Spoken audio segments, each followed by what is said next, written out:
When President Bola Tinubu assumed office, he was out and about traveling from Europe to America to even the Gulf countries, talking to investors, persuading them to come into Nigeria. A lot of people criticize the frequency of these foreign travels of Mr. President. But later on, the federal government announced that so far the country has been able to attract about $30 billion of FDI into the country.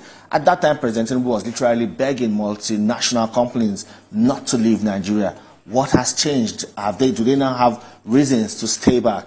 And what's different? Well, let's appreciate the fact that the proof is in the pudding on this issue. What do I mean by that? It's one thing to say that the president has implemented far-reaching reforms which both the international community and our domestic investor community have openly attested to. It's another thing entirely to just look at the numbers and let the numbers tell you the story. Over the course of the last 1 quarter, that is 3 months, we have seen more foreign exchange inflow than we saw over the entire 1 year, 2023.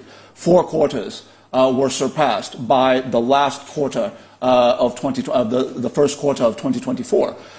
This speaks to what is happening with respect to investor confidence, with respect to the inflow of foreign exchange into the country as a result of the bolstered confidence that we are, that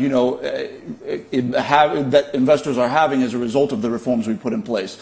The next point I want to make on this is it would be difficult in national memory, even going back to the military regimes of old, to recall an administration in which Nigerian citizens at all levels had a clear sense of what the president's vision is. Why is he president? What is he pushing at? What does he want to achieve? What society, what economy, what national security picture what is his vision for the country?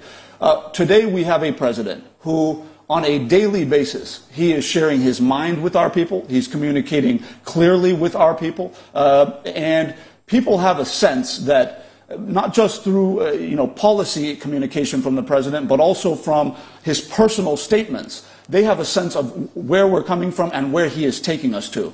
The point I want to make on that is he has been consistent from his first days in office that his primary objective is to not just restore national security to a level that is commensurate with our global competitive countries, our other emerging markets, but also ensuring that he is fixed, his eyes are fixed on enhancing investor confidence in the country. Not just domestic investors that have openly, demonstrated and expressed how happy they are with his reforms and his leadership, but the international investors. From the opening, from the G20 in New Delhi, which was one of the first major investment trips he took, to what is about to happen now. Over the course of the next several days, Mr. President will be moving from Europe into the Middle East, into North America, taking the same push for foreign investment to them. And we're already seeing the benefits. I've already alluded to the foreign exchange inflows. But there's still a lot more work that needs to be done. We have not been in a celebratory mode. If you are in the president's office every day, you would know that he is not standing around dancing or clapping. He is focused on what he's doing morning to night, ensuring that when he gets an investment commitment from any investor, whether it's in the country or outside of the country, he is doing everything he can on a daily basis, making sure that he's in direct interface with the officials and with the investors, ensuring that whatever encumbrance, whatever bottleneck is in the way of that investment, of that money coming into the country, establishing that factory, that industry, that facility, that those things are being removed and that money is coming in and that our people are being employed and that those industries will generate new tax revenue for the federal and state governments of the country. This is the focus of our president, and it will continue.